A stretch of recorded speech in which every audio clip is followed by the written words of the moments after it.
Alhamdulillah, ketika negara mula-mula dilanda gelombang pertama pandemik COVID-19, lekuk peningkatan kes telah berjaya dilandaikan berkat usaha gigih pelbagai pihak serta kerja sama erat dari seluruh rakyat Malaysia. Namun, pada tahun ini kita dikejutkan dengan peningkatan mendadak kes jangkitan COVID-19. Situasi ini telah membawa cabaran yang lebih getir pada anggota barisan hadapan dan fasiliti kesihatan negara serta telah turut berubah falsafah kehidupan harian rakyat Malaysia. Pada hemat Beta, usaha melawan pandemik ini wajar digalas menerusi kerjasama dari semua pihak, termasuk kerjasama di antara kerajaan Beta dengan rakyat dan juga melalui semangat sedia kawan yang erat dari seluruh rakyat Malaysia. Justru, Beta menyambut baik usaha kerajaan Beta dalam merangka program pemerkasaan komuniti. Menerusi program ini, seluruh lapisan rakyat dan pemimpin komuniti boleh melibatkan diri dalam mengurang dan mencegah kes jangkitan COVID-19. Di samping itu, inisiatif yang dikenali sebagai Ejen Basmi COVID-19 ataupun ABC-19 bakal menyaksikan penglibatan pelbagai entiti untuk bergabung tenaga dalam memperkasakan komuniti. Demikian titah diraja mengenai program pemerkasaan komuniti yang telah pun dilontarkan ataupun dititahkan oleh Sri Paduka Baginda yang di Pertuan Agong. Dan itulah topik yang kita pilih sebenarnya hari ini di ruang bicara, iaitu Komuniti Prihatin Negara Sejahtera. Dan kita akan bercakap tentang isu ini bersama dengan dua tetamu yang sudah pun berada di studio ruang bicara ini bersama dengan saya. Jadi kita ingin mengucapkan selamat datang kepada yang berbahagia Encik Muhammad Azhan Mat Amir, iaitu Timbalan Ketua Pengarah Pasca Bencana di Agensi Pengurusan Bencana Negara ataupun NADMA Malaysia. Jadi Encik Muhammad, apa khabar? Alhamdulillah, sihat. Ini lebih selesa apa, panggil Cik Muhammad ataupun Cik Azhan? Azhan. Okey. Jadi selamat datang Azhan ke ruang bicara ya. Dan kita juga ingin mengucapkan selamat datang dan kembali semula sebenarnya kepada yang berbahagia Dr. Muhammad Roslan Rosnon, iaitu Ketua Jabatan Sains Kemasyarakatan dan Pembangunan Fakulti Ekologi Manusia UPM. Jadi Roslan, ini merupakan satu topik yang cukup sesuai sebenarnya dengan anda ya. Ya, betul. Dan kepada anda, kerana kita bercakap tentang komuniti prihatin, kita juga sebenarnya ingin mengajak anda sebahagian daripada masyarakat ataupun komuniti yang juga memberi perhatian serius tentang apa yang disebut oleh Perdana Menteri, begitu juga dengan titah diraja yang kita dengar daripada Sri Paduka Baginda yang Pertuan Agong. Jadi kami juga ingin mendapatkan pandangan dan juga komen anda berkaitan dengan isu ini. Jadi jangan lupa dua talian telah pun kami sediakan kepada anda di 0326979767 dan juga 0326979768. Jadi barangkali bersesuaian kalau saya mulakan dulu dengan Dr. Muhammad Roslan Rosnon. Ini sesuatu yang cukup penting sebenarnya, tetapi sesuatu yang menarik juga, yang menyenangkan ataupun melegakan kita sedikit kalau kita lihat hari ini penularan COVID-19 ini telah menunjukkan satu situasi yang agak menggembirakan kita. Hari ini saja hanya 941 kes positif COVID-19 dicatatkan, dan ini kalau trend semacam ini dapat diteruskan, mungkin kita berada pada situasi yang mungkin melegakan, tapi itu hanya harapan kita. Tetapi bergantunglah kepada komuniti prihatin kalau kita berusaha ingin mewujudkan apa yang disebut sebagai negara sejahtera. Jadi apakah anda melihat program ini kena pada masanya ataupun sudah terlewat sebenarnya? Mungkin perlu diawalkan terlebih dahulu, tak tahulah pandangan anda. Okey, terima kasih kepada saudara Syarkawi di atas soalan yang dikemukakan itu. Pertamanya saya sebagai pengkaji komuniti dan juga banyak melaksanakan kerja-kerja di komuniti, saya berasa teruja bila mana mana program pemerkasaan komuniti ini dilancarkan. Kita cuba untuk orang kata formalisekan sebenarnya dengan memberikan harapan dan tanggungjawab segalanya dalam mengurus COVID-19 ini kepada komuniti itu sendiri. Sebenarnya ini yang saya harapkan daripada dulu lagi. Mungkin kita juga pernah membicarakan perkara ini pada tahun yang lalu, iaitu saya mengatakan bahawa komuniti ini adalah ejen yang paling penting sebenarnya untuk bersama-sama dalam membantras isu berkenaan tentang masalah pandemik yang kita hadapi ini. Hal ini kerana kalau kita lihat bahawa komuniti ini, mereka ini berada di bawah, kan? Mereka ini yang bersosialisasi bersama mereka dan mereka ini lebih memahami sebenarnya tentang apa yang mereka mahukan dan apa yang perlu dilaksanakan bagi membendung perkara ini. Kadang-kadang dalam kita melaksanakan SOP itu tidak semuanya komuniti itu sesuai.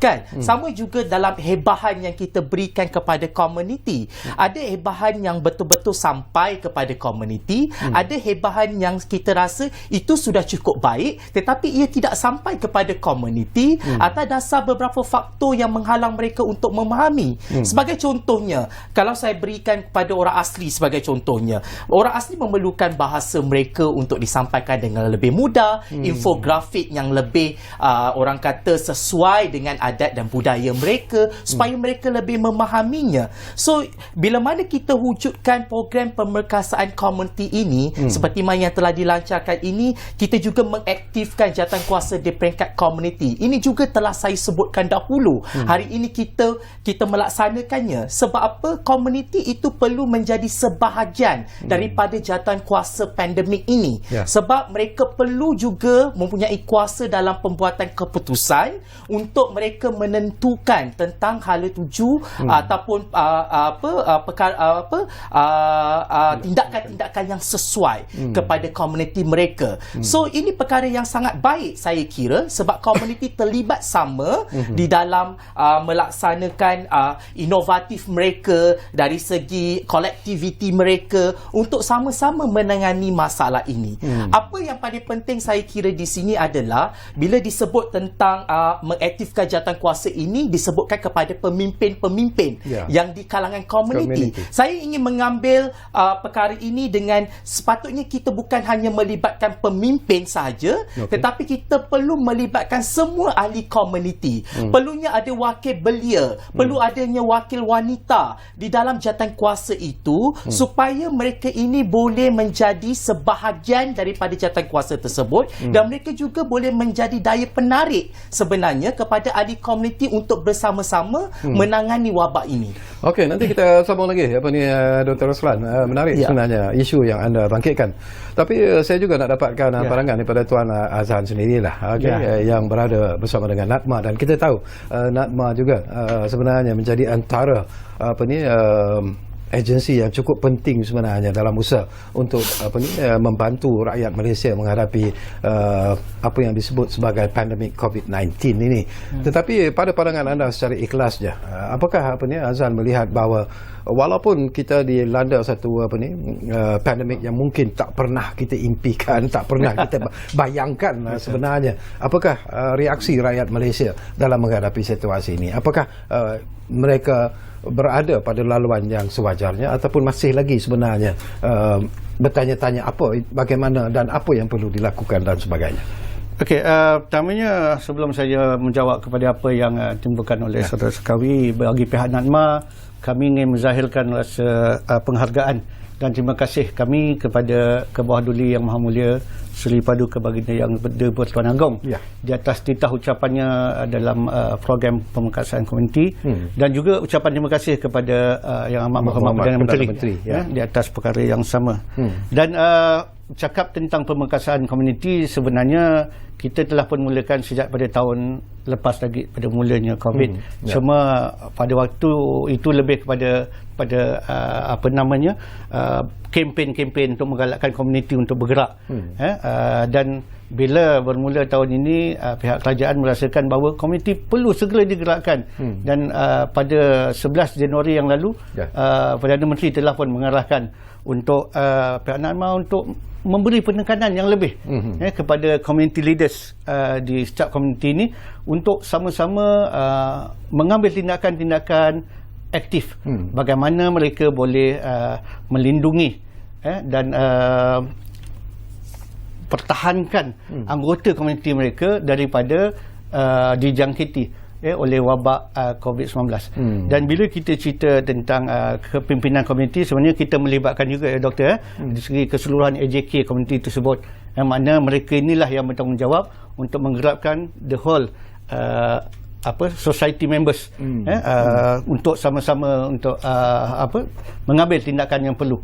Yang pertamanya of course lah dari segi pematuhan pada SOP, dan SOP yang diberikan oleh pihak kerajaan ini adalah berbentuk umum sebenarnya, yang 3 yang umum tu, tetapi kita nak pihak komuniti untuk berfikir lagi apakah aktiviti-aktiviti yang boleh dilaksanakan bagi mempertahankan kesihatan yang baik kepada anggota-anggota komuniti. Dan setakat ini alhamdulillah dari segi penglibatan komuniti telah ada, walaupun belum secara keseluruhannya, tetapi telah ada anggota-anggota komuniti yang telah pun memahami akan peri pentingnya untuk mereka sama-sama dengan pihak kerajaan. Mereka telah menyedari selama ini memang pihak kerajaan yang memainkan peranan, terutamanya Kementerian Kesihatan Malaysia, Majlis Keselamatan Negara dan juga pihak NADMA. Tapi pada kali ini mereka akan bersama-sama dengan kami, dan kami pun sebenarnya sudah ada beberapa angka berapakah penglibatan anggota komuniti yang telah turut sama dalam program ini. Okey, sesuatu yang menarik juga bila Dr. Roslan menyebut tentang beberapa isu tadi, sebenarnya ianya telah pun dilontarkan oleh Yang Berhormat Perdana Menteri ketika mengumumkan inisiatif pemerkasaan komuniti ini, dan dia juga menyebut tentang mengaktifkan semula jawatankuasa peringkat komuniti. Yang Berhormat Perdana Menteri juga membangkitkan tentang isu membuat hebahan yang sewajarnya, dan ini tanggungjawab kepada Jabatan Penerangan, MKN dan sebagainya. Dan yang menarik ialah apa yang disebut sebagai ejen basmi COVID-19 ataupun ABC-19. Ini juga sesuatu yang cukup penting sebenarnya. Jadi mungkin apa yang dilakukan oleh kerajaan sekarang ini, apakah anda melihat ianya berada pada landasan yang cukup menggembirakan rakyat, ataupun ada lagi sebenarnya kelompongan-kelompongan yang perlu dilihat secara serius oleh kerajaan? Okey, saya melihat begini, bila mana kita mewujudkan tentang ejen basmi COVID-19 ini, dia adalah satu langkah yang baik sebenarnya. Namun dalam community development ataupun pembangunan community ini, kita juga ada ABCD. Kita panggil Asset Based Community Development. Asset based ini adalah kita perlu melihat kepada keupayaan community itu berdasarkan aset-aset yang mereka ada, dari segi human capital, social capital, economic capital. So ini perkara-perkara yang kita perlu penuhi dahulu supaya mereka ini empowered dan akhirnya boleh menjadi sebagai ejen basmi COVID-19 tadi. So adakah kita memberikan contoh dari segi human capital? Adakah hari ini kita memberikan latihan kepada mereka dari segi informasi yang begitu tepat dan sebagainya? Adakah suntikan-suntikan awal ini telah diberikan kepada komuniti supaya mereka ini boleh menjadi ejen kepada untuk membasmi COVID-19 ini? So saya kira ini perkara yang perlu diambil perhatian, iaitu dari segi latihan yang kita perlu berikan kepada komuniti itu supaya nanti dia standardise untuk semua peringkat komuniti. Sebab kita ni 2 minggu sekali kita bertukar PKPB, PKPP dan sebagainya. So ini juga adalah perkara yang akan menyebabkan komuniti itu akan rasa mungkin tersalah tafsir dan sebagainya. Sebab mereka ini akan menjadi mata dan telinga kepada kerajaan bila mana mereka ini akan menjadi pengawal selia kepada untuk melaporkan sesuatu seandainya. Jadi untuk mereka melaporkan kepada pihak NADMA sebagai contohnya adalah mereka perlu tahu juga tentang ketika ini PKPB ke PKPP ke dan sebagainya, apa peraturan-peraturannya. So latihan ini perlu diberikan sepanjang masa. Bila disebut latihan, kepada siapa latihan itu harus kepada diberikan? Komuniti, kepada komuniti, kepada pemimpin-pemimpin komuniti, dan siapa yang yang terlibat yang dikatakan sebagai jawatan kuasa di peringkat komuniti ini? Adakah hanya pemimpin ataupun ahli komuniti dan sebagainya? Kalau ahli komuniti, maknanya jawatan kuasa ini perlu diberikan latihan dan training supaya mereka ini memang perkasa dan akhirnya mereka boleh menjadi ejen dalam kita membasmi COVID-19 ini. Kita tidak boleh hanya melantik mereka sebagai ejen basmi COVID-19 tanpa kita memberikan pengetahuan, tanpa kita memberikan kemahiran kepada mereka. Dan saya kira perkara ini telah pun dilakukan oleh NADMA dari segi penyebaran maklumat dan sebagainya. Cuma kita perlu ada modul kita, sebab saya rasa NADMA ada modul dari segi bencana alam dan sebagainya. Yang ini perlu kita berikan kepada komuniti peringkat bawahan supaya mereka diperkasakan dan akhirnya ilmu itu boleh digunakan dan ia memang betul-betul kita dapat realisasikan tentang program pemerkasaan komuniti ini di peringkat komuniti. Okey, nanti kita akan dapatkan pandangan NADMA daripada apa yang disebut oleh Dr. Roslan sebentar tadi, apa yang telah pun dilakukan oleh NADMA setakat ini. Tapi sebelum itu kita akan ambil satu panggilan yang saya difahamkan sudah pun ada di talian kita sekarang ini. Datuk Gulam dari Sabah ada di talian kami sekarang ini. Assalamualaikum Datuk. Waalaikumsalam warahmatullahi. Ya. Saudara, kepada panel. Ya. Minta maaf, saya nak tanya kepada panel. Ya. Sofa komuniti sekarang ini bekerjasama. Memang pun tidak ada masalah kan. Ya. Kita pakai mask pun, SOP pun sudah, perjalanan pun sudah komplit lengkap. Lengkap sama sekali ya. Apa yang saya nak tanya kepada panel yang ada sekarang itu. Burung-burung. Ya. Kerbau lembu kami yang tidak memakai mask, adakah yang kena pandemik yang berkelimpangan setiap hari, setiap minggu dan setiap bulan, sempat tidak nampak. Sedangkan mereka tidak ada SOP, tidak ada pergerakan, tidak ada menggunakan apa-apa mask. So apa lagi dipersoalkan kepada rakyat? Jangan lagi dipersoalkan kepada rakyat. Ini tidak ada masalah. Tidak apa semua, tidak. Hanya ini pandemik daripada Allah SWT dan para malaikatnya. Ini cubaan kepada kita. Bagaimana kita nak menangani? Kita jangan salahkan rakyat. Rakyat tidak masalah. Jangan disaman rakyat. Kalau saman rakyat hanya merusakkan kerajaan yang ada sekarang ini. Sepatutnya syukuran bagi kita selama 3 bulan, 6 bulan. Kita memerintah kerajaan. Tapi sekarang ini sudah banyak orang, sudah berkurangan syukuran kepada kerajaan. Kerana yang tidak nampak pun kita dipersalahkan. So yang saya nak tanya, animals yang berkelimpangan, berapa yang sudah kena pandemik? Itu saja. Baik, terima kasih banyak-banyak Datuk Gulam dari Sabah. Satu lagi panggilan kita ambil, Ridwan, Pulau Pinang, ada di talian kita sekarang ini. Assalamualaikum Tuan. Ya, betul. Ya. Assalamualaikum, kita kali dan ahli panel. Waalaikumsalam, ya. Ini tadi saya dengar daripada ahli panel lah. Dia kata menangani masalah pandemik kan. Sebab dia ada jatuh kuasa. Tetapi saya tengok masalah pandemik ni makin berlaku sebab rakyat tidak mendapat informasi yang lebih tepat. Bolehkah jawatan kuasa ni diberi penjelasan yang tepat, sebab kadang-kadang di kawasan pendalaman Sabah dan Sarawak ataupun di kampung-kampung kita ni, masalah ni orang-orang kampung dia kurang lagi penerangan, dia pun tak faham apa itu pandemik. Dia orang tak faham lagi tu apa vaksin lah, dia orang tak faham, kadang setengah dia orang tak register untuk mendapat vaksin ni.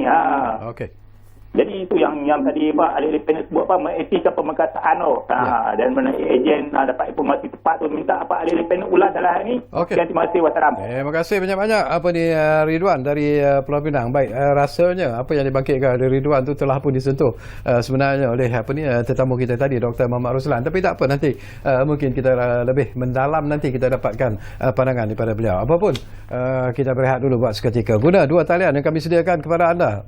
Inilah peluang kepada anda juga sebagai komuniti untuk berkongsi pandangan dan juga pendapat berkaitan dengan isu ini. 0326979767, 0326979768. Kita masih lagi bercakap tentang komuniti prihatin negara sejahtera. Rehat dulu.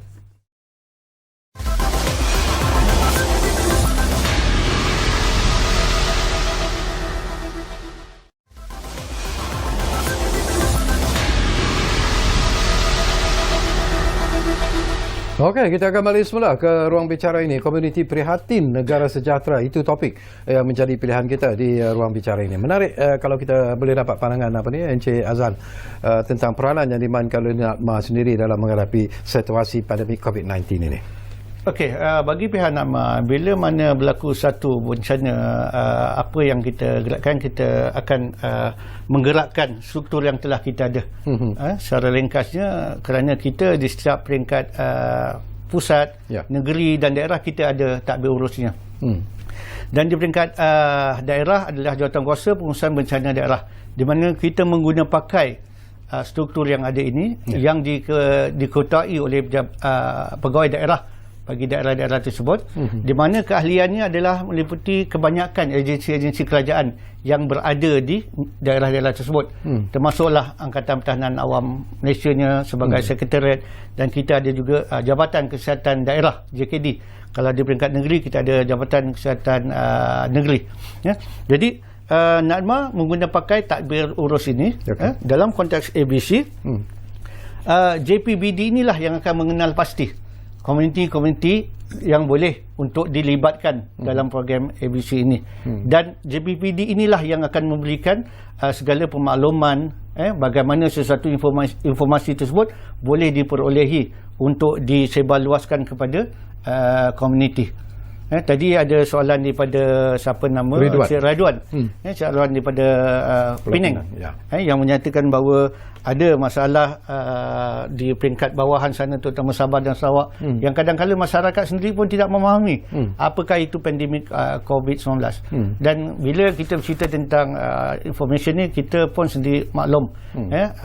Kita Malaysia sebuah negara yang luas, sampai Perlis, sampai ke Sabah, dan ramai lagi penduduk kita yang masih lagi tinggal di kawasan-kawasan luar bandar yang agak jauh daripada capaian internet untuk membolehkan mereka mendapat ilmu pengetahuan tentang satu perkara. Sebab tu kita menggunakan pakai jawatankuasa pengurusan bencana daerah, kerana pejabat daerah dia mengetahui apakah keadaan yang berlaku di satu daerah. Dalam jawatankuasa itu juga ada Jabatan Kesihatan Negeri yang akan bertindak, akan memberikan semua segala maklumat-maklumat berkaitan dengan pandemik COVID-19 ini untuk dimaklumkan kepada anggota komuniti. Dan bila kita ada ABC ni tadi yang meliputi semua komuniti, dan juga kita ada tambahan anggota-anggota NGO yang memang setengah NGO tersebut mempunyai kepakaran juga di satu-satu kawasan tertentu. So mereka inilah yang akan pergi turun ke bawah dan memaklumkan berkaitan hebahan tentang COVID ini. Apakah itu COVID, bagaimanakah COVID itu boleh diatasi dan sebagainya, dan apa sajalah yang berkaitan dengan COVID. So kita menggunakan pakai struktur tadbir urus yang sedia ada. Okey, hebahan tentang COVID ini pun satu isu yang menarik jugalah. Saya nak dapat pandangan daripada kedua-dua tetamu kita, bermula dengan Dr. Muhammad Roslan sendiri. Kalau kita dengar daripada titah ucapan Sri Paduka Baginda yang di Pertuan Agong hari ini, Baginda cukup menzahirkan kesyukuran sebenarnya atas usaha kerajaan membawa vaksin yang berupaya melindungi rakyat daripada jangkitan COVID-19, dan Baginda juga menyeru supaya rakyat Malaysia berganding bahu menunaikan tanggungjawab lindungi diri masyarakat menerusi program vaksinasi kebangsaan yang sedang berjalan sekarang ini. Dan kalau kita lihat daripada catatan yang ada pada saya ini, sampai 23 hari bulan Mac 2021, seramai 6.4 juta rakyat Malaysia telah pun mendaftar untuk mendapatkan suntikan vaksin COVID-19 ini. Tetapi yang telah pun menerima dos pertama dan kedua ini, jumlahnya melebihi sedikit 400,000. Jadi apakah anda melihat ini mungkin satu proses yang agak perlahan dan kadang-kadang mendebarkan juga rakyat sebenarnya ketika ini? Ya, kalau kita lihat daripada statistik itu, maknanya hanya tak sampai separuh pun yang berdaftar dan sebagainya. So ini satu perkara yang kita perlu fikirkan kembali. Kenapakah perkara ini berlaku? Sebab itu saya tertarik sebenarnya dengan program pemerkasaan komuniti ini, sebab dia dikaitkan dengan dasar perpaduan negara. Bila mana ia dikaitkan dengan dasar perpaduan negara, yang kita kaitkan juga tentang memperkasakan keluarga dan juga komuniti itu. Maknanya kita bukan berfokus kepada komuniti sahaja, tetapi kita berfokus juga kepada bagaimana kita nak memperkasakan keluarga. Sebenarnya ini tanggungjawab dalam ahli keluarga sebenarnya untuk mendaftarkan ahli-ahli keluarga mereka yang mungkin tidak ada capaian internet ataupun tidak ada aplikasi dan sebagainya. So ini tanggungjawab dalam institusi keluarga itu untuk bersama-sama sebenarnya untuk menjayakan program imunisasi kebangsaan PIK, kita dikenali sebagai PIK.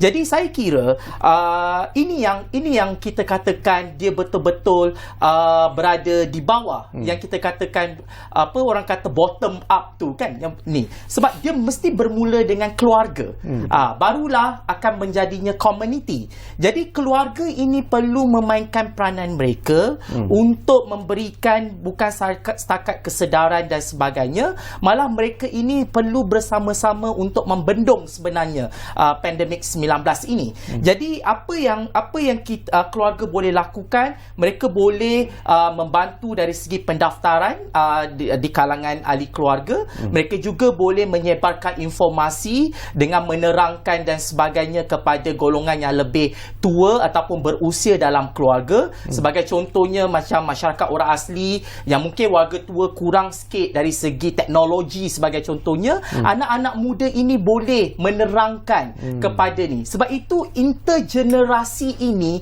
dari segi komunikasi itu sangat penting. Dia tidak boleh datang dalam keadaan satu hala saja, tetapi ia perlu datang dalam keadaan dua hala. Ia tidak boleh kita mengharapkan orang tua saja memberitahu kepada golongan muda. Kadang-kadang kita perlu mengharapkan golongan muda untuk memberitahu kepada golongan muda, golongan tua. Jadi intergenerasi dari segi komunikasi ini sangat penting dalam keluarga sebenarnya. Kita tidak boleh lagi hanya memikirkan bahawa yang lebih berusia itu perlu memberikan garis panduan kepada yang muda, tetapi semua pihak perlu memainkan peranan mereka. So ini perkara yang saya kira dalam keluarga yang kita perlu memperkasakan keluarga dahulu, baru kita boleh memperkasakan komuniti. Sebab komuniti ini kolektif. Keluarga ini adalah individual kan, sebab dia adalah satu institusi saja, institusi keluarga, iaitu dalam kalangan kerabat mereka saja. Bila mana ia membawa kepada komuniti, maknanya usaha sama itu yang kita perlu nampak ia lebih erat sebenarnya. Macam contoh di Rumah Panjang sebagai contohnya, kita tidak boleh mengharapkan golongan yang berusia untuk menerangkan perkara ini. Mungkin golongan muda boleh membantunya sebab mereka ini lebih mahir dari segi teknologi, mereka ini lebih mahir dari segi bahasa dan sebagainya. So ini perkara yang kita perlu laksanakan sebenarnya dari segi memperkasakan keluarga dan juga komuniti. Okey, satu lagi isu yang saya tak tahulah, mungkin Tuan Azhan boleh memberi pandangan secara ikhlas lah. Saya nak petik lagi apa yang disebut oleh Amat Berhormat Perdana Menteri ketika melancarkan program ini. Beliau mengatakan bahawa komuniti itu sendiri perlu meningkatkan usaha dalam memainkan peranan sebagai frontliner ataupun pejuang Barisan Harapan. Itu sesuatu yang penting. Tetapi yang menyedihkan sekarang ini, mainan terutamanya dalam media sosial di kalangan rakyat jelata, mungkin apa yang disebut oleh Dr. Ruslan tadi ada kaitan sebenarnya. Ada yang mengatakan rasa tidak puas hati mereka terhadap kumpulan-kumpulan yang telah pun menerima suntikan vaksin COVID-19 setakat ini. Mereka mengatakan okey, kepada frontliners itu memang itu sewajarnya dilakukan, tetapi ada juga golongan-golongan VIP, VVIP yang terlebih dahulu menerima suntikan ini. Ada pula tokoh-tokoh politik tertentu pula yang diberi keutamaan dan sebagainya. Rakyat jelata macam mana? Jadi ini yang ditimbulkan oleh rakyat mainan dalam media sosial terutamanya. Mungkin Tuan boleh komen. Ya, kita tak nafikan bahawa bila mana proses imunisasi peringkat kebangsaan yang dilaksanakan oleh kerajaan sebagai sebahagian daripada usaha untuk melindungi rakyat kita daripada COVID-19 ini, bila kita adakan, akan ada kata-kata yang sebegini pada rakyat. Kita tak nafikan, kita ada 30 lebih juta rakyat, dan masing-masing selain pada yang kumpulan anti-vaksin ni, kumpulan yang inginkan vaksin ini memang merasakan mereka perlu dapatkan vaksin.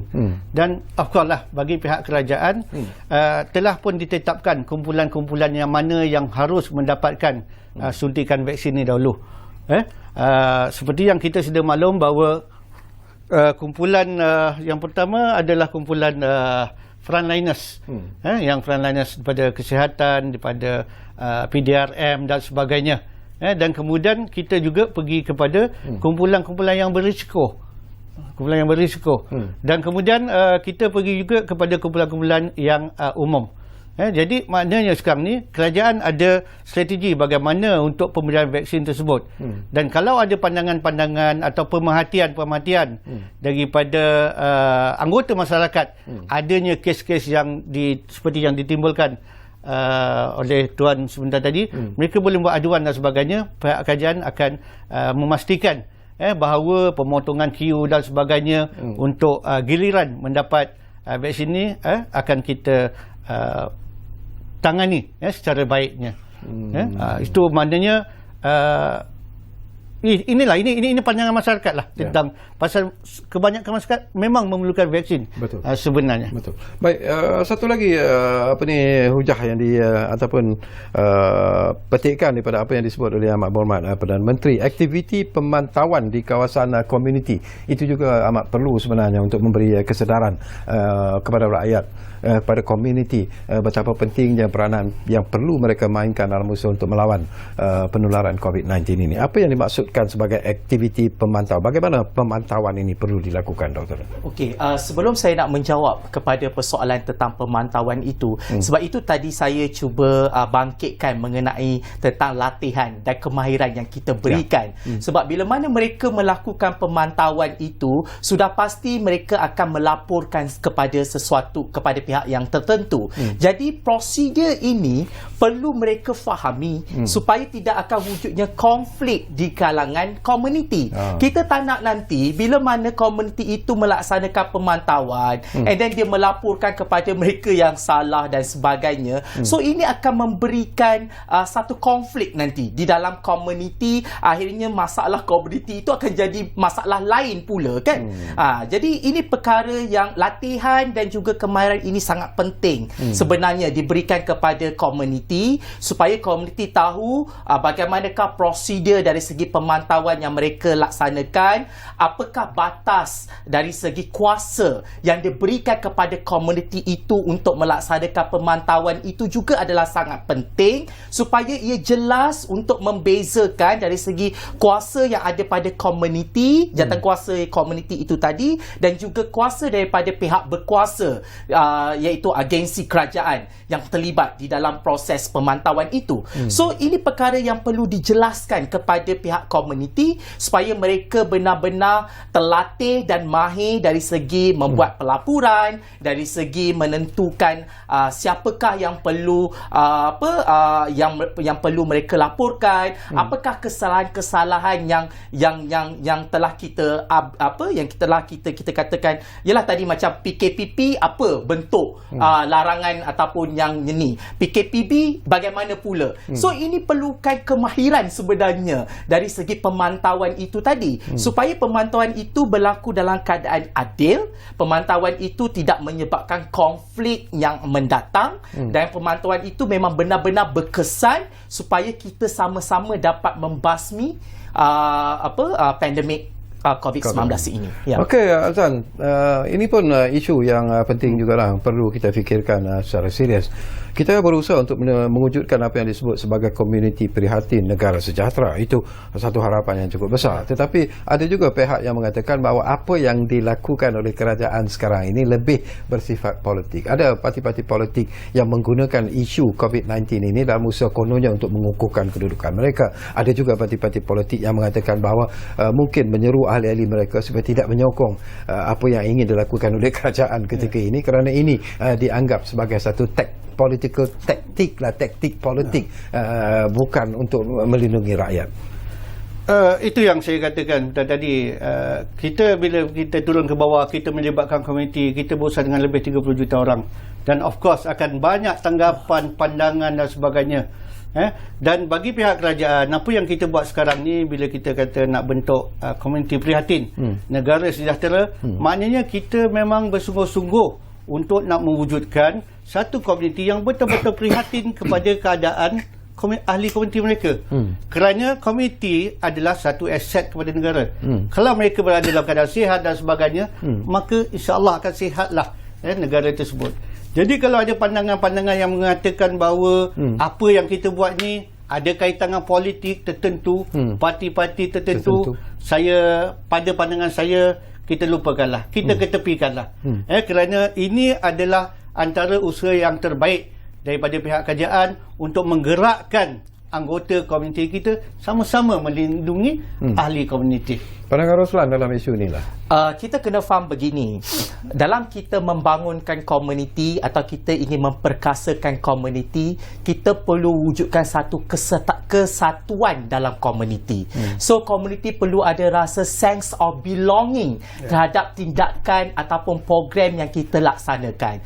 Kalau semangat ini ada, semangat jaya diri itu ada untuk membangun komuniti ini untuk menyelesaikan isu pandemik ini, saya kira kita tidak akan ada masalah dari segi persepsi mengenai ini. Sebab ini semua penjanaan persepsi, kan? Politik lah dan sebagainya. Tetapi komuniti itu perlu bersatu sebab isunya adalah kita nak menyelesaikan. Matlamat semua orang sama, iaitu nak menyelesaikan masalah pandemik COVID-19 ini. Jadi mereka perlu ada satu kesatuan, mereka perlu ada sense of belonging sesama mereka terhadap program ini. Akhirnya program ini berjaya. Dan di peringkat kementerian, mereka perlu berkoordinasi sebenarnya dalam keadaan yang lebih baik supaya semua orang nampak bahawa setiap program kita laksanakan ini semuanya menyumbang kepada untuk kita menyelesaikan masalah pandemik COVID-19 ini. Dia tidaklah lagi nampak program ni hanya untuk NADMA, program ni hanya untuk KPKT, program ni hanya untuk Kementerian Luar Bandar dan sebagainya. Semua orang perlu menyokong antara satu sama lain, semua agensi perlu bersama sebenarnya. Bila NADMA melancarkan tentang program ini, KPLB kena sahut, KPKT juga kena sahut sebab mereka ada dasar mereka. Kita ada dasar komuniti negara. Yang saya kira 4 dalam objektif dasar tersebut juga adalah ingin memperkasakan komuniti. Jadi tujuan itu adalah tujuan yang sama. Sebab kalau kita lihat dalam KPKT, dia ada tentang untuk menjadikan komuniti yang sejahtera dari segi kesihatan dan sebagainya. So inilah dia program yang boleh bersama-sama sebenarnya untuk berganding bahu untuk menyelesaikan masalah ini. Secara ikhlas juga Roslan, saya juga nak dapat pandangan Azhar nanti. Dari segi promosi yang dibuat oleh pihak-pihak yang terlibat, termasuklah NADMA sendiri, Kementerian Penerangan dan sebagainya. Apakah anda melihat bahawa ianya belum lagi mencukupi sebenarnya untuk menarik minat rakyat untuk sama-sama mewujudkan satu masyarakat yang disebut sebagai komuniti prihatin ini dan betul-betul bersatu hati dalam usaha untuk berjuang menentang pandemik COVID-19 ini? Okey, apa yang saya nampak adalah masing-masing ingin mengeluarkan produk masing-masing. Itu yang saya nampak, kan? Sebab hampir semua kementerian ingin mewujudkan satu program mereka mengenai pandemik COVID-19 ini. Saya kira itu adalah bagus sebenarnya bila kita banyak program. Tetapi nanti dia akan menyebabkan kekeliruan sebenarnya kepada rakyat. Jadi rakyat ini akan memandang, yang ini kita nak perlu rujuk kepada siapa sebenarnya. Kan? Macam vaksinasi di bawah Kementerian MOSTI sebagai contohnya. Kan? Ramai yang beranggapan bahawa perkara itu di bawah Kementerian Kesihatan. Kan? Jadi ini adalah kekeliruan sebenarnya di kalangan masyarakat. Jadi saya kira sepatutnya koordinasi ini perlu disusun dengan cantik. Mungkin boleh di bawah NADMA sendiri ataupun di bawah MKN. Cuma program-program itu disusun dan disokong oleh kementerian-kementerian lain. Kan? Ini perkara yang sebenarnya kita boleh laksanakan. Tetapi semuanya telah terlaksana hari ini. Tetapi apa yang kita boleh lakukan adalah kita perlu mengambil peranan lah. Maknanya masing-masing perlu menyokong. Okey, program ini sudah dijalankan. Jadi kita perlu menyaut dan kita perlu teruskan dengan apa yang kita ada. Okey, kita berehat kali terakhir dan kembali nanti. Mungkin ada lagi masa bagi kita untuk bercakap tentang beberapa lagi isu yang dibangkitkan berkaitan dengan komuniti prihatin. Prihatin Negara Sejahtera. Kita berehat buat kali itu, Afif.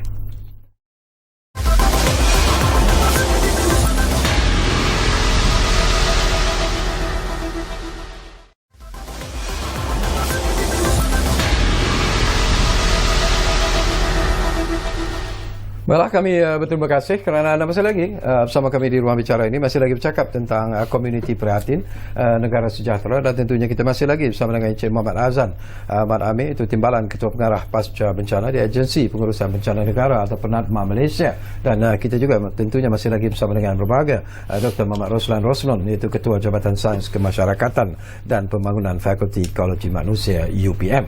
Baik, ini pandangan secara ikhlas ingin saya dapatkan daripada Tuan Azan sendirilah. Selepas mendengar daripada apa yang dilontarkan setakat inilah, mungkin luahan ataupun lontaran daripada Dr. Roslan sendiri, daripada pemanggil-pemanggil kita setakat ini, apa perancangan yang ada kepada NADMA dalam menjamin bahawa mungkin apa yang dihajatkan untuk mewujudkan komuniti prihatin dapat betul-betul direalisasikan menjadi kenyataan. Okey, terima kasih Cik Sarkawi. Sebenarnya kami di NADMA kita berfikiran terbuka, kita boleh menerima segala pandangan walaupun projek ini telah pun berjalan, tetapi dalam masa sama kalau ada penambahbaikan kita akan terima, dan sesuai untuk dilaksanakan kita akan laksanakan. Dan cuma saya ada sedikit, kalau nak ulas sedikit apa yang doktor sebut tentang dari segi latihan, apa nama pemahaman kepada anggota komuniti. Sebenarnya perkara itu memang dah ada dalam kerangka kita bila kita nak wujudkan pemekasan komuniti. Sebab itu saya sebutkan di awal tadi, kita ada jawatan kuasa pengurusan bencana daerah yang menyelaras semua ini, dan mereka inilah yang rapat kepada anggota komuniti dari segi laporan, contohnya kepada sepihak mana mereka hendak melaporkan. Sebenarnya fungsi ABC 19 antara lainnya selain daripada untuk membuat pemantauan terhadap pematuhan SOP di kalangan anggota komuniti, anggota ABC juga boleh membuat sedikit nasihat dan teguran kepada ahli komuniti yang mungkin agak terleka daripada mematuhi SOP. Dan sekiranya 2 atau 3 kali teguran secara berhikmah telah dilaksanakan, tetapi anggota komuniti masih lagi enggan mengikutinya atas sebab-sebab yang mereka saja tahu, maka anggota ABC boleh memaklumkan perkara ini kepada sekretariat pada APM ataupun kepada pihak polis, kerana kuasa untuk menguatkuasakan peraturan SOP dan sebagainya adalah pada pihak polis. Anggota ABC dia tak ada kuasa tersebut, dia cuma ada kuasa untuk memantau, memberi nasihat dan sebagainya, dan satu lagi membuat hebahan tentang apa-apa saja berkaitan dengan COVID.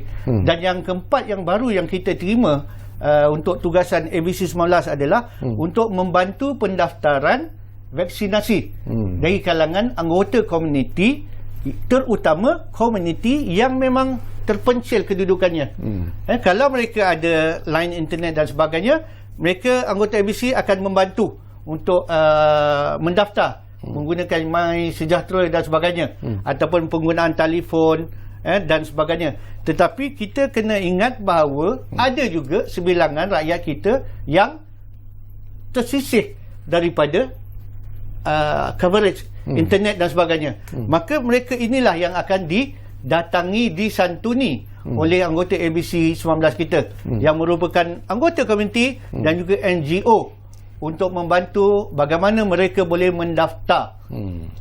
Mungkin offline agaknya. Kalau kita tengok di Sarawak, saya ada sedikit pengalaman di Sarawak, kawasan-kawasan yang terpencil, di Long Moh, Long Lapok, Long Kebok, Bario, Baklalan dan sebagainya, yang internet bukan tak ada, cuma tak stabil. Tapi ada juga yang tak tahu bagaimana nak mendaftar melalui My Sejahtera. Jadi apakah dalam perancangan NADMA sendiri mungkin dari segi pendaftaran itu dibuat secara manual? Kalau mana rakyat mempunyai My Sejahtera, kita akan bantu mereka menggunakan My Sejahtera. Kerana pihak MOSTI melalui CITF, COVID-19 Immunization Task Force, mereka lebih menghendaki bahawa pendaftaran melalui My Sejahtera, kerana itu satu platform yang diguna pakai, segala data berada di situ. Sekiranya kawasan tersebut tak ada line internet, handphone ada tapi line internet ada. Yang ini yang kita akan buat secara manual. Maknanya offline. So bila kita sampai ke satu tempat yang ada line, kita akan upload perkara itu. Baik. Okey, baik, nak dapat dengan Dr. Roslan. Ini pun sesuatu yang mungkin sensitif tapi perlu kita war-warkan sebenarnya. Sebenarnya satu lagi kumpulan yang mungkin boleh membantu dalam usaha untuk mewujudkan komuniti prihatin sebenarnya ialah NGO macam apa yang disebut oleh rakan kita tadi, mungkin persatuan-persatuan dan sebagainya. Tetapi kadang-kadang yang membimbangkan kita ialah NGO dan persatuan-persatuan ini lebih condong kepada sesuatu parti politik, dan ini yang kadang-kadang menimbulkan masalah juga sebenarnya dalam usaha untuk mewujudkan satu komuniti yang betul-betul bersemangat jitu untuk bersatu dan sebagainya. Pandangan bagaimana nak mengatasi masalah ini? Okey, dalam isu ini kalau kita lihat dalam program pemengkasan komuniti, saya kira semua sedia maklum bahawa NGO memang terlibat di dalam program ini. Dari segi kita kena kembali balik kepada peranan NGO. Nama pun non-government organisation kan. Sepatutnya ia tidak perlu condong, tetapi ia perlu memikirkan komuniti itu ataupun masyarakat itu sebagai perkara yang mereka ingin bantu dan sebagainya. Saya juga nak menarik perhatian kepada NGO ini. Mereka ini banyak melahirkan sukarelawan dan sebagainya dalam membantu inisiatif kerajaan di peringkat bawah ini. Cuma apa yang saya ingin ingatkan kepada semua NGO ini adalah mereka perlu melaksanakan tugas mereka dengan baik tanpa ada habuan ataupun dan sebagainya. Sebab mereka ini adalah satu badan yang kita kata sebagai badan bebas. Sepatutnya mereka tidak perlulah mengharapkan bantuan daripada kerajaan atau dan sebagainya kan. So mereka perlu melaksanakan perkara itu dengan lebih baik kepada komuniti itu. Kalau kita lihat saya nak petik sedikit dalam bajet 2021 2021 kalau kita lihat ada beberapa syarikat sebenarnya memberikan sumbangan seperti Top Glove, Harta Lega dan sebagainya yang menyumbang hampir 400 juta ringgit untuk memerangi COVID-19 dan juga vaksinasi kan. So ini satu inisiatif yang sangat baik sebenarnya. Kita juga perlu menggalakkan sebenarnya syarikat-syarikat di luar sana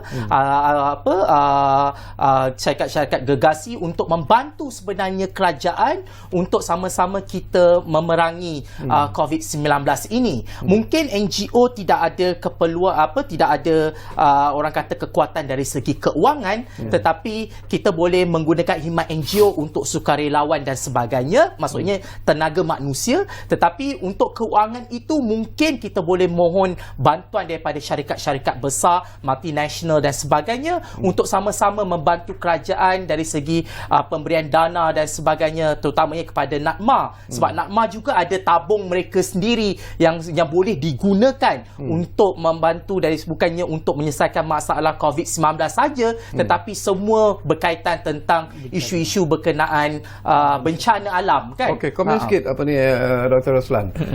Anda bercakap tentang apa yang telah pun dilakukan oleh syarikat-syarikat besar dan sebagainya. Mereka sentiasa memberi bantuan seperti apa yang ketika diperlukan. Bagaimana dengan parti-parti politik? Parti-parti politik dia agak sukar untuk memberikan sumbangan sebab mereka ini bukannya parti yang mengaut keuntungan ataupun apa sebenarnya. Selain daripada sumbangan, apa yang boleh mereka lakukan untuk membantu melahirkan komuniti? Apa yang mereka boleh bantukan adalah mereka boleh mematuhi SOP dan juga mengikut peraturan seperti mana rakyat biasa. Itu perkara paling penting. Sebab rakyat akan memerhati. Kan? Kalau kita tak boleh beri apa pun, kita perlu mematuhi SOP seperti mana rakyat juga mematuhi SOP. Okay? So itu perkara yang mereka boleh lakukan seperti mana kita. Mematuhi SOP. Makali ada dengan menaikkan denda daripada 1,000 kepada berapa? 10,000. Apakah anda melihat itu satu langkah yang positif dan mungkin boleh memberikan sedikit, bukan ketakutan lah sebenarnya, tetapi sekurang-kurangnya mendisiplinkan rakyat menghadapi COVID-19 ini, mematuhi segala SOP yang ditetapkan? Pada pandangan saya, bila keputusan kerajaan untuk menaikkan penalti denda daripada 1,000 kepada 10,000 bukanlah bertujuan bahawa kerajaan hendak menganiaya mana-mana rakyat. Tidak. Tapi sebenarnya lebih untuk rakyat untuk mendisiplinkan diri. Betul. Untuk sentiasa mematuhi SOP. Dan kalau kita tengok untuk denda 10,000 pun bukan kata sekali buat salah kena denda. Ya. Tidak. Mungkin kalau kesalahan yang berulang selepas telah didenda kepada golongan-golongan yang agak degil sikit lah kot, yang merasakan bahawa mereka ni kebal dan sebagainya, mungkin kepada pihak-pihak ini.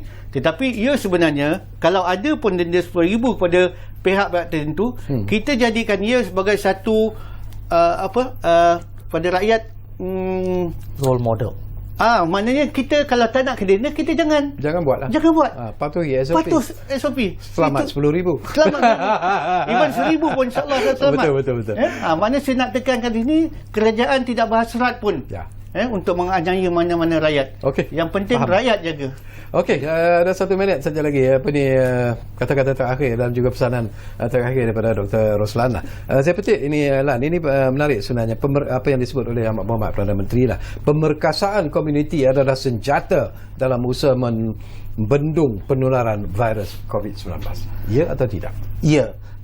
Sebab komuniti yang melaksanakan segalanya, kita juga adalah receiver, kita adalah pelaksana, kita juga adalah pembuat keputusan dan sebagainya. Jadi peranan komuniti ini sangat penting sebenarnya sebagai saya bersetuju sebagai frontliner sebenarnya. Sebab itu sepatutnya komuniti ini perlu dapat lebih awal sikitlah vaksin kan, sepatutnya daripada ni, sebab mereka inilah yang akan menentukan bagaimana keadaan di kampung, di desa, di bandar dan sebagainya. Sebab mereka ini adalah golongan yang memang betul-betul berada di bawah, dan mereka inilah yang memberi kesan. Mereka ini adalah penerima kesan yang sangat jelas di dalam pandemik 19 ini sebenarnya. Terima kasih banyak-banyak kepada Dr. Roslan. Terima kasih kepada Encik Azhan kerana sudi bersama kami di ruang bicara ini. Bila you sebut tentang prioriti yang harus diberikan, kami di media juga mengharap-harap bila lah agaknya mendapat peluang untuk disuntik dengan vaksin COVID-19 ini.